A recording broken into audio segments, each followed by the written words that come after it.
by and large, in many countries we have it.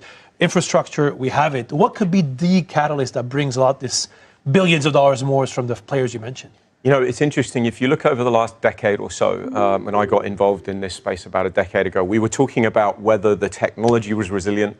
Will it work and will it scale? And I think now we can say with a lot of certainty that it has scaled. It is resilient. It can be used globally, and there's trillions of dollars of assets are locked up in blockchain. So let's not debate whether or not the technology works. Then, to your point, it was, but we're going to need some sort of harmonized regulation across the world. And we're seeing, I think you're right, we're seeing enough of that now to feel confident that in every major jurisdiction in the world, and crucially, the most important one, the biggest one of all, the big kahuna, the US market, it's still the biggest capital market in the world by an order of magnitude. Now, I think that is a catalyst. And for us, and I think a lot of projects in this space, for the last few years, the US was persona non grata. We wouldn't go there. We wouldn't even consider setting up a business there.